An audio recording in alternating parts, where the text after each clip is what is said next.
25th of October, Rabbi Moore, Parsha Hashavua, Chayei Sarah. Okay.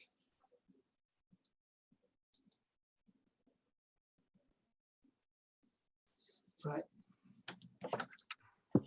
We're up to Chayei Sarah.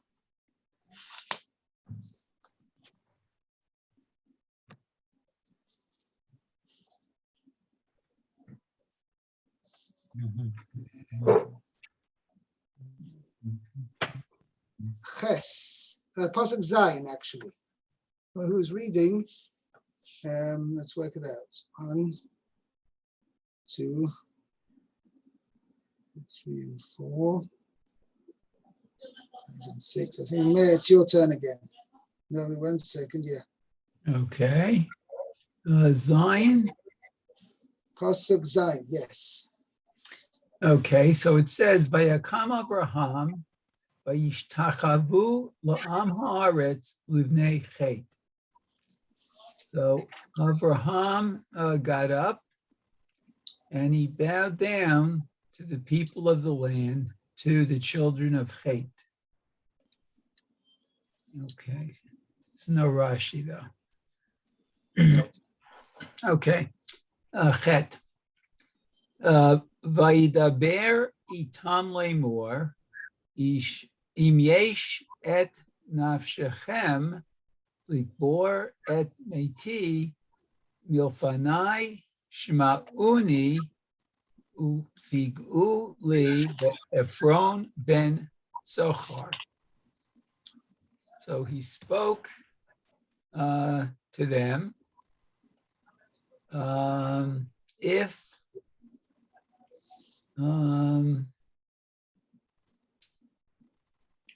there is in your soul. Literally means if it is your soul. Rashi is going to explain what that means. Uh-huh.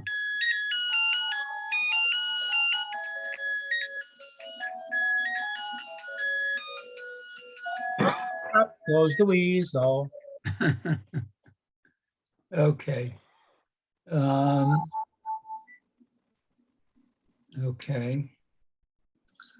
So if it's within your soul, okay, to bury. Now we see what that means. Like likbores mesi, to bury my dead melefonai from being before me.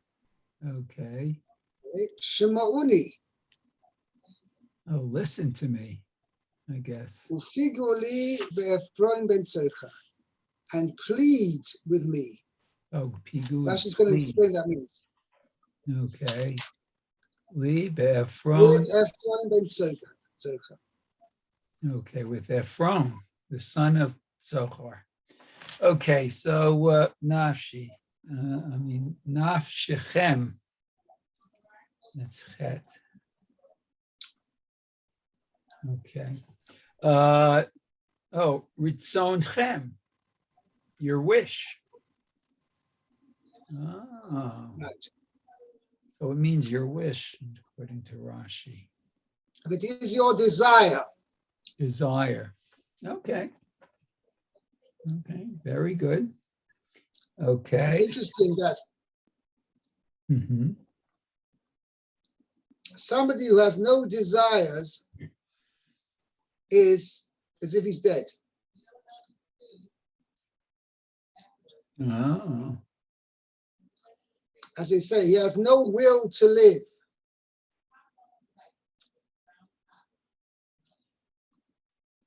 Okay, a person, in order to have life, he needs to have a will to do something. If he just like absolutely no will to do something, just like, as they say, sits there like a lunk, doing nothing, then a person will not be able to live that way.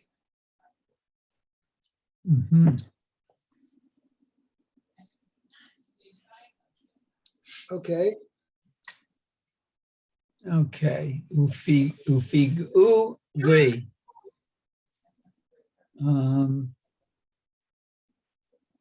Let's see, he translates it, intercede for me. Yeah, okay. Okay. And plead for me. Plead. Okay. Well, that's Lashon Bakasha. So it's a language of requesting, I guess. Kimo al tifkei vi. It's like do not plead with me. plead with me. Do not Where's ask me. Do not request of me. Oh, that's That from, was said that Rus said to Naomi,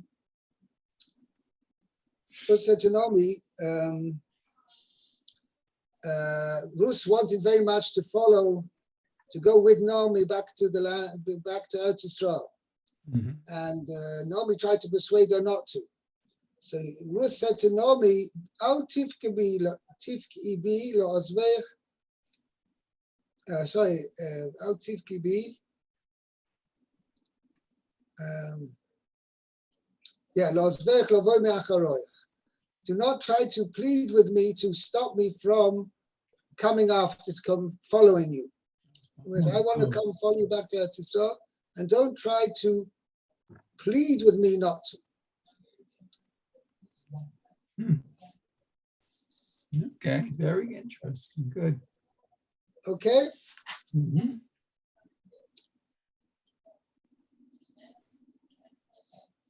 It's interesting as well that the soul of a person is also called kavod, honor. We have ura kavodi, right? A person, David HaMelech said, ura kavodi, ura hanevel, or ira shocha. Arise my honor. That person's nefesh, a person's being, is called kavod. Why? Because if a person doesn't have any self-esteem, then he's like he cannot live. I once heard from my Rebbe, Moshe Shapira, he says there's two things. First of all, that's one of the why solitary confinement is such a severe punishment. Because besides the fact the person's not no interaction with others, he's treated as if he doesn't exist. But there's no esteem to him at all.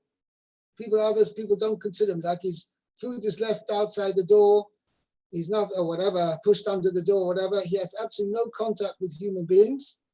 And the idea behind it, he is considered he's not a human being. That's what breaks a person, because a person cannot live without have some element of esteem. And the other thing is, you have people who really have no esteem, right? Fantasize that they have esteem. Comes to people going with sugar, people going crazy, and they have no real esteem to them, so they imagine that they have an esteem. Okay. Let's see weiter. Lou, Pasuk Tes. Vayiten li es Vayiten. It's a vayiten, not vayiten. Vayiten. It's a future verb. He should give me. Vayiten li. Ma'aras hamachpela. Asher lo asher viktsei sa dehu v'kesef malay yit nena li v'sochem la'achuzas kaver. Let's see. Let him give to me the cave of Machpelah. Says in my English, double cave. Right. Rashi is going to explain that. It's called Machpelah because they had a double level. Asher, that is his. That is at the end of the field. Or the edge of his field. For the full value of money, let him give it to me. For full money, right? He shall give it to me. As a grave site among you. Right. Meaning the Bnei Ches also had zoning. Understand? So therefore, Avraham Avinu was worried, he's going to buy the field, he would buy it ostensibly as a burial plot, and they're going to come, going to try to bury Sarah there, and they come and says, excuse me, sir, you can't do that, sir. This has been zoned for parkland. You can't use it as a burial plot, whatever. So that's why he says specifically, they should give it to me among you, la'achuz askava, as a burial plot. I don't want anybody afterwards coming to tell me, excuse me, sir, you can't use it for a burial plot. Okay? Machpelah. Says, yeah. Base Says Aliyah al Bayis Aliyah al Gabov. a house with an upper level above it. Right. There's a two-level house. An alternative explanation. Shekafula bizugos, that it was doubled with couples. Right. Meaning, as we said before, there were actually 4 couples eventually who were buried there. Adam and Chava, Abram and Sarah, Yitzchak and Rivka, and Yaakov and Leah.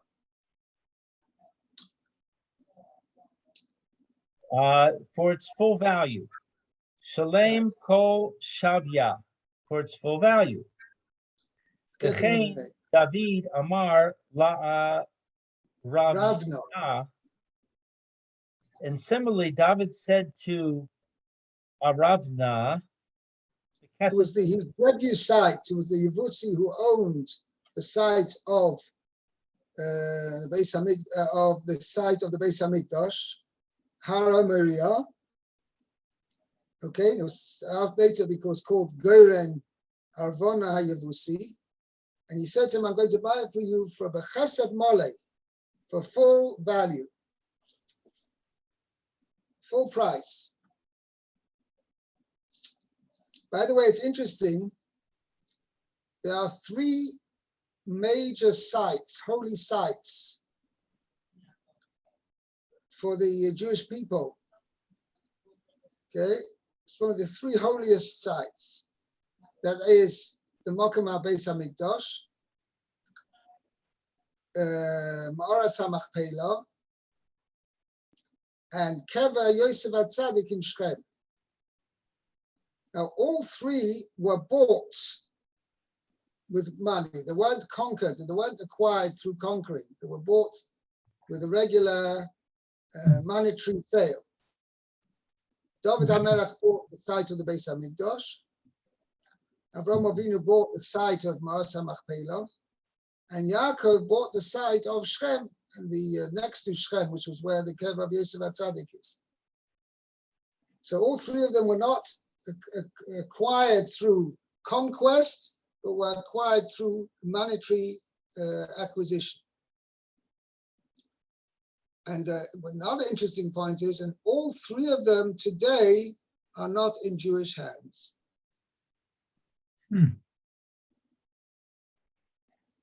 That's an interesting point. Okay?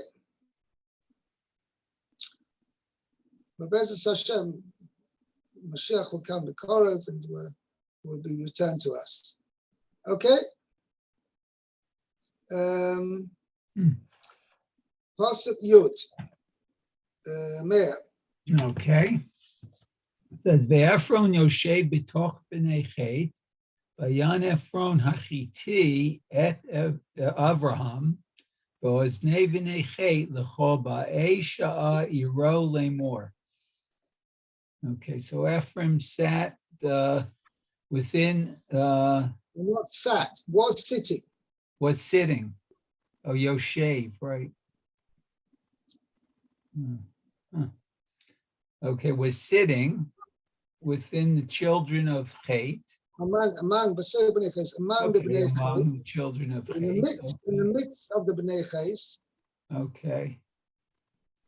And Ephron, the Hittite, okay, answered Abraham within the ears of the children of Chet.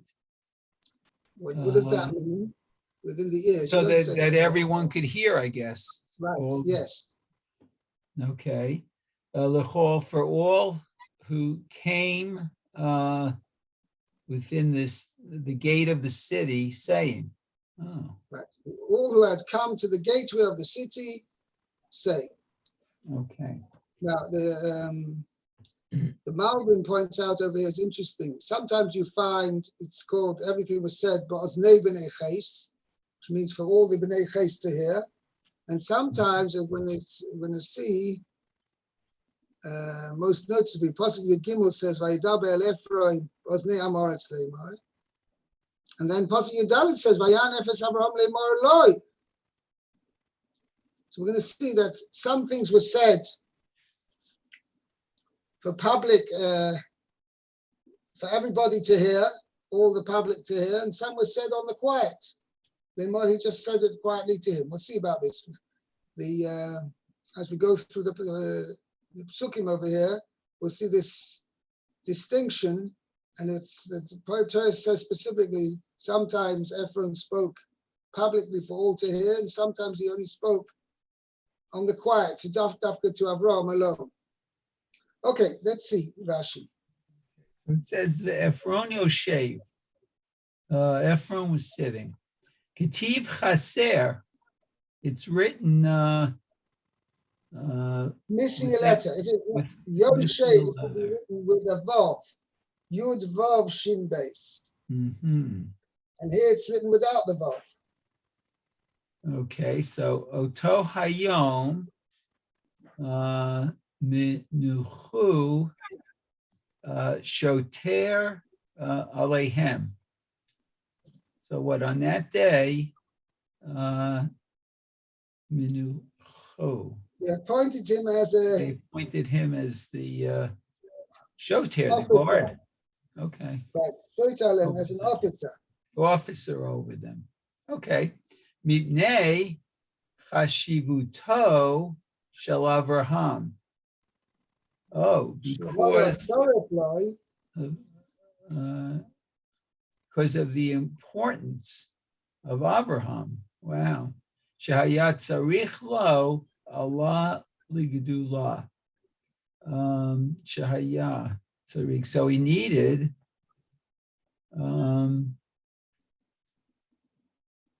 to rise up to greatness. Yeah, Allah Ligdula. Therefore, he was like raised in position. His position was raised, was elevated. Oh, by being with Abraham. Right. So therefore, it wasn't. You say in Yiddish, pasnisht. Right. It wasn't befitting that Abraham should deal with this little nobody. So they says, oh, yeah, right. We're going to give him an important position to show that Avraham Avinu, he's buying the field from a governor, from a chief of police. Okay. Right. Okay. Very good. And let's Now, see. the whole boy is Shari, right? Okay. So that's Just 1 second. for all Continue. okay. Continue. Oh, for all coming to the gate of the city. Shechulan Batlu Mimlachtan. That all of them Batlu Ceased. Bottom is ceased from their work. From their work. Ceased Means from their work. Everybody stopped work. Oh. Uva'u ligmol chesed l'sara. And came to give kindness to Sarah. Wow. Okay. Wow.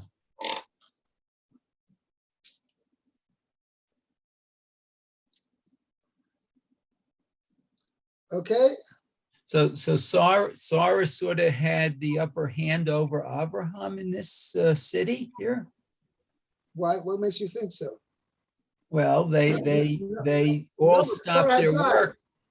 Sarah had Pardon? died. Right. So they went to, everybody wanted to give the final, how do you call it? Final Respect.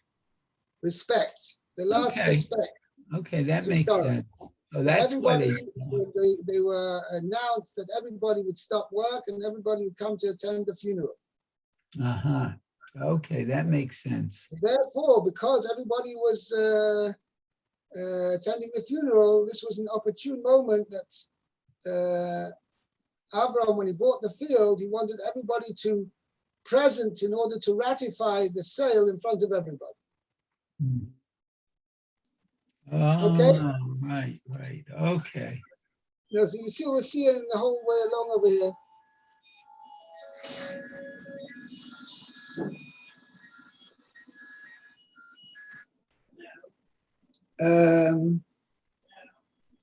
Yeah, we want to see over here that Avram was very particular that the sale should be ratified in front of everybody, and there should be no not open to dispute at all. The sale should be absolute and no open to dispute. That not in late, Avram Avinu didn't want that in later generations somebody should come along and say, "Hey, excuse me, you don't have rights to that field. You don't have rights to the cave because it belonged to our great-great-grandfather."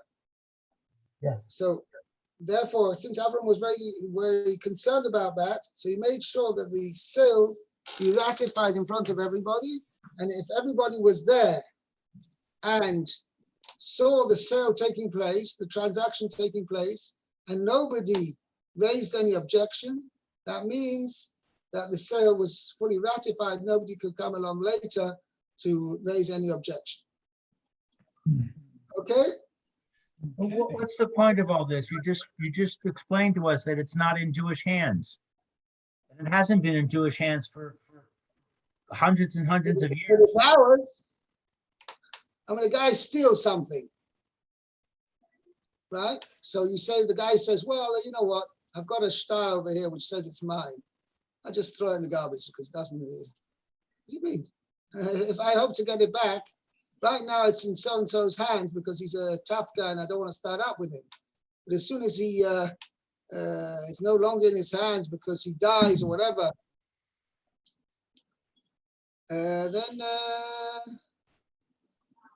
then I'll produce my star and I'll get my field back. It's the same idea over here as well. Right now, the Goyim have it because we're in Golus, we're in exile. But the Bez Hashem, the Korah together will come back and we'll have a legal right to claim it back again. Why do you say we'll have a legal right? We don't have a star.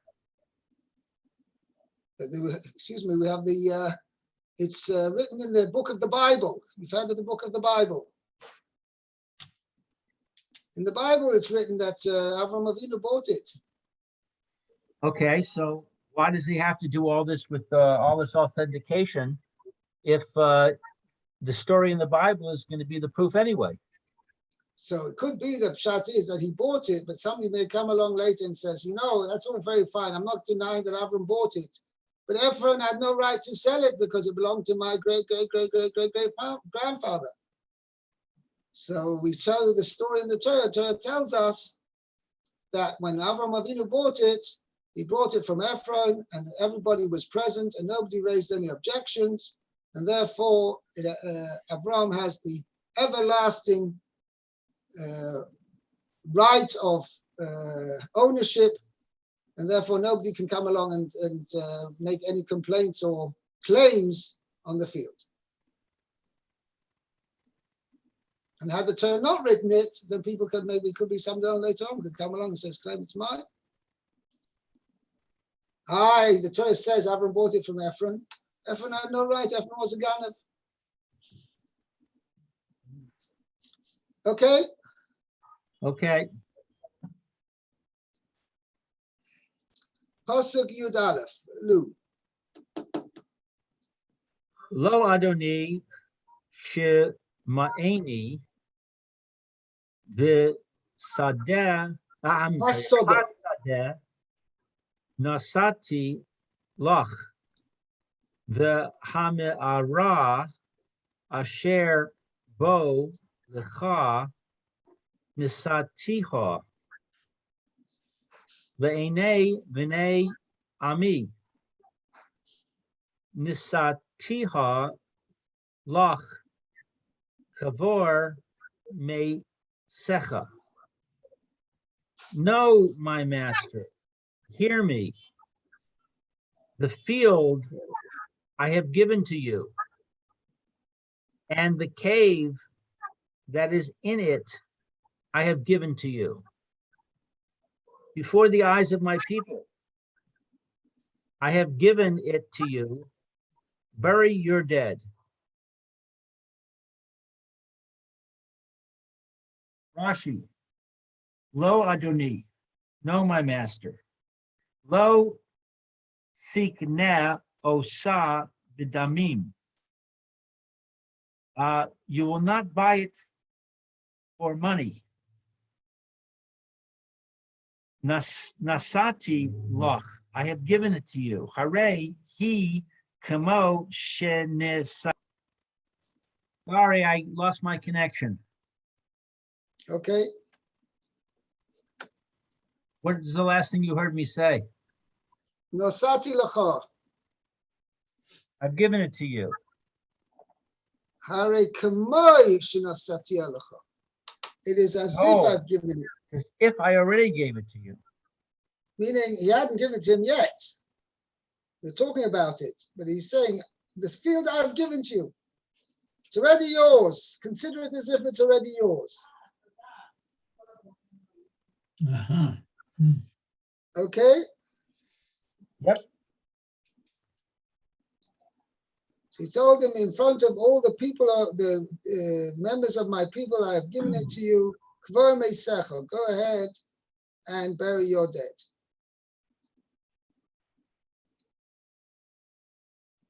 Okay, weiter. Pasuk Yud Beis, Meir. Okay. Vayishtachavu Avraham lifnei Look at the pasuk again. Vayishtachu Okay. It's a singular. Avraham. So Avram bowed down. Oh.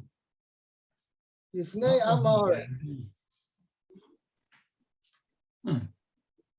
It's interesting that I don't know if the Mefarshim still on this. He doesn't say Vayishtachu Avram Lifnei Ephron. He says Vayishtachu Avram Lifnei Amoretz. Hmm. I'm not quite sure why it's mentioned like that. It could be that he wanted to indicate that Ephron's willingness to sell him the field was based on the fact that he was being impressed by public opinion. But since the people of the Bnei Ches had said to him, listen, we'll make sure you can have whatever burial plot you choose, you can have it. And therefore now, then he said, Abraham Avinu requested that they should speak to Ephron, that Ephron should be willing to sell it. And Ephron, instead of saying, yes, I'm willing to sell it to you, he said, no, I'm not going to sell it. You can have it. So Avram's, the Chayra, one of the things Avram's pointing out that this expression of generosity from Ephron was not really true generosity, but it really stemmed from the fact that he wanted to impress his local people. So therefore, Vayishtachu Avram lifnei Amoretz, he bowed down before the people of the land to say, thank you, people, for your generosity. Whereas it's not really coming from Ephron, it's coming from the people of the land, the general populace. Okay, let's do the next pasuk. No Rashi on that. Pasuk Yud Gimel, Meir, continue. Okay. Vaydaber el Ephron be'oznei am haaretz lemor. Ach im ata lu shma'eni natati kesef hasadeh kach mimeni be'echbera et meti shama. Okay. Okay, let's translate. Okay, so well, let's see. And he said, to Ephron,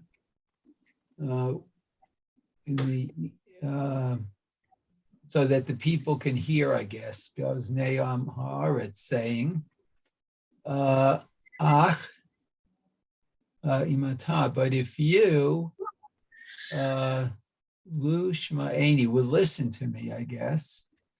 Tati, I've given money of the field, take it from me, and I will bury my dead there.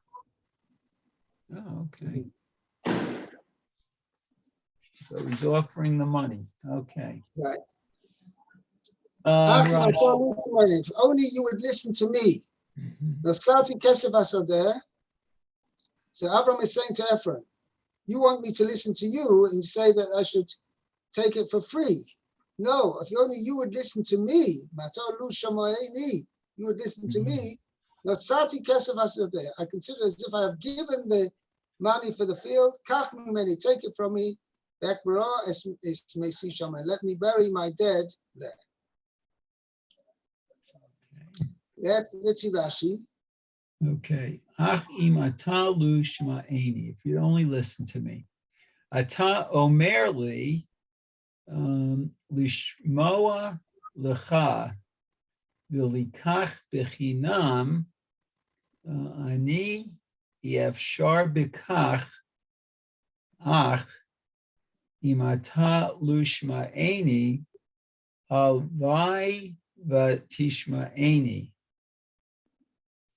So, Tomer, you say to me to listen to you and to take it for free. Okay. I don't want literally. It's impossible to do this. EFC. I don't want that. I am not willing to accept that. Okay. But so imata lushma eni habai. So would you? If you lu shemaini halavai v'tishmeini. If only you would listen to me. Okay. So the next one is natati. I have given. Danai bilaz. I don't know what that means. That's in French. Right. Okay. Muchan hu etzli v'havai natati lecha kivar. Okay. The money is ready by me, and were it that I had already given it to you. Oh, okay. I'm not quite sure why Rashi says it's slightly different from what he said before. Who commotion of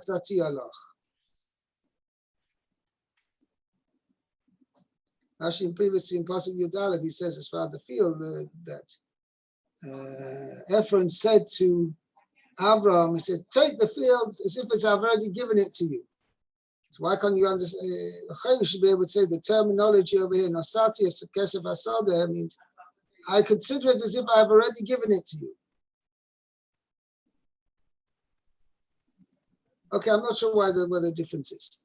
Anyway, okay, let's do one more pasuk. Actually, it's pasuk Yudalad we're up to. Lu. Vayan Ephron. Vayan Ephron es Avraham lemor lo. Ephron answered Avraham, saying to him. Okay, so now, the Malbim points out, what does he say lemor lo to him? Sounds like that at this point, Ephron's turning to Avram, and he's not telling this for everybody to hear. He's only speaking to him privately. Oh. Okay, let's see the next pasuk. The Rashi on that. Adoni shema'eni eretz arba me'os shekel kesef beni uvein cha ma hi ve'es meischa kavor. So he says, my master, hear me. A land that is worth 400 shekels between me and between you. What is it? Bury your dead. Right. It's like 400 shekel kester beinu v'mahi schol kavara. So it's not something significant that we should argue over. So therefore, take it. It's not going to make a big difference to us. Not make a big difference to me. 400 shekels, silver shekels. Go ahead. I'm not going to take it as a gift and go ahead and bury your dead. Beini uveincha, between me and between you. Bein shnei ohavim kamonu, ma hi chashuva lichlum ella hanach es hameker ve'es meischa kavor. Between two friends like us, what is its significance? It's not significant. Rather, the sale do not regard the sale. Bury your dead. Put aside the sale and go ahead and bury your dead, meaning I'm going to give it to you as a gift. Okay? Now, it's interesting, this 400 shekels, we'll see afterwards in the next part, so we're going to have to leave it for tomorrow, but the 400 shekels was quite a bit of money. Nevertheless, our friend says, yeah, put aside the money, put aside the price, and I'll take it, I'll give it to you as a gift. Okay? By the way, and this is what the Malbim points out, when it comes to mentioning the price, this Ephraim said to Abraham privately. He didn't announce it to everybody what he considered the price. We'll see about this. We'll discuss it more tomorrow, Bezat Hashem. Okay? Very good. Have a good day. Thank you, Koltiv. Okay, be well.